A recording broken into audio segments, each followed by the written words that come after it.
नमस्कार, स्वागत है आपका उदयन क्लासेस में। उम्मीद है कि आप सब लोग बहुत बेहतरीन होंगे, आपकी पढ़ाई अच्छी चल रही होगी। आज हम लोग कुछ यूनिक सेंटेंसेस के बारे में पढ़ेंगे जो हिंदी में बोले जाते हैं और अक्सर हम लोग कंफ्यूज हो जाते हैं कि उसको इंग्लिश में कैसे ट्रांसलेट करें। जैसा कि आप बोर्ड पे देख पा रहे हो, हम लोग समर्थन में और विरोध में नारे लगाते हैं। किसी का समर्थन करते हैं तो जिंदाबाद बोलते हैं, किसी का विरोध करते हैं तो मुर्दाबाद बोलते हैं। जैसे मान लीजिए कि पाकिस्तान का अगर हम समर्थन करें तो जिंदाबाद बोलेंगे, अगर हम लोग विरोध करें तो मुर्दाबाद बोलेंगे। तो पाकिस्तान जिंदाबाद, पाकिस्तान मुर्दाबाद। चाइना का अगर समर्थन करें तो चाइना जिंदाबाद, चाइना का अगर विरोध करें तो चाइना मुर्दाबाद। अगर किसी हम लोग पॉलिटिकल पार्टी से जुड़े हुए हैं या किसी पॉलिटिकल पार्टी का सपोर्ट करते हैं तो बोलते हैं कि जिंदाबाद। जैसे मान लीजिए कि बीजेपी का अगर समर्थन करें तो बीजेपी जिंदाबाद, कांग्रेस का करे तो कांग्रेस जिंदाबाद, वही विरोध करे तो बीजेपी मुर्दाबाद, कांग्रेस मुर्दाबाद। तो ये जिंदाबाद जो मुर्दाबाद है ना यार, अक्सर हम लोग कंफ्यूज हो जाते हैं कि इसको हम लोग ट्रांसलेट कैसे करें। तो अगर आपको नहीं आता है ना ट्रांसलेट करना ये जो सेंटेंसेज है इनको, तो बिल्कुल सही आप प्लेटफॉर्म पे हो। एकदम आसान तरीके से आपको बताते हैं, पूरे जीवन नहीं भूलोगे। बिल्कुल वीडियो के अंत तक बने रहिए। देखिए, जब भी आपको जिंदाबाद का नारा लगाना हो, जिंदाबाद का नारा लगाना हो तो आप अप विथ का यूज कर दीजिए। किसका यूज कीजिएगा? अप विथ का। जब भी जिंदाबाद का आपका नारा लगाना हो तो अप विथ का यूज कर दीजिए।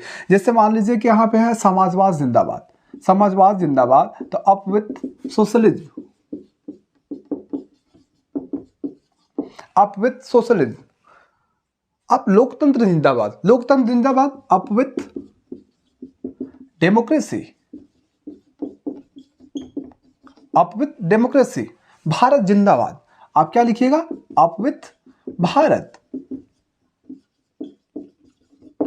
समझ रहे हैं? तो जब भी आप किसी के समर्थन में नारा लगाएं और जिंदाबाद बोलते हैं तो आप अप विथ का यूज कर दीजिए। उसके बाद से आप उस नाउन को रख दीजिए आराम से, या उस शब्द को रख दीजिए, आपके सेंटेंसेस सही हो जाएंगे। अप विथ मुंबई इंडियंस, अगर मुंबई इंडियंस जिंदाबाद बोलते हैं तो up with Mumbai Indians. Up with Bangladesh, Bangladesh जिंदाबाद।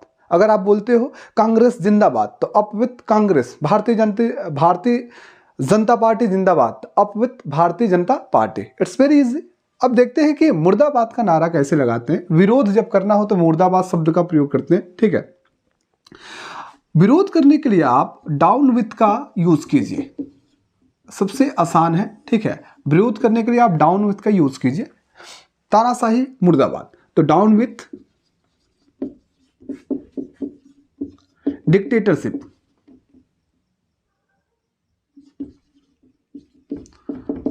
Down with dictatorship. पूंजीवाद मुर्दाबाद, डाउन विथ कैपिटलिज्म,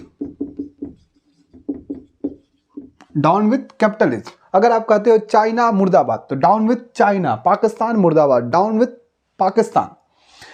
आप जिसके भी विरोध में लगाएं, अगर आप मुर्दाबाद का नारा लगाना है तो आप डाउन विथ का प्रयोग कीजिएगा, उसके बाद उन शब्दों का प्रयोग कर दीजिएगा। डाउन विथ से शुरुआत कीजिएगा सेंटेंस का। अगर आप समर्थन में नारे लगाते हैं और जिंदाबाद आपको कहना है तो अप विथ कहने के बाद से उन शब्दों को आप आराम से बाद में रख दीजिएगा। समझ रहे हैं कितना आसान है किसी के विरोध या समर्थन में नारा लगाना। अगर समर्थन में लगाते हैं तो अप विथ, अप मतलब ऊपर होता है, समर्थन करते हैं तो लोग ऊपर जाते हैं। इससे आप एक कंसेप्ट समझिएगा। तो अप विथ जब आप समर्थन करते हैं जिंदाबाद, और जब आप किसी का विरोध करते हैं मुर्दाबाद। तो डाउन मतलब नीचे होता है, तो डाउन विथ का प्रयोग करके हम लोग बनाएंगे। देख रहे हैं कितना आसान है। ऐसे ही शानदार ट्रिक और कंसेप्ट के साथ मिलते हैं नेक्स्ट वीडियो में। तब तक के लिए थैंक यू, बाय बाय।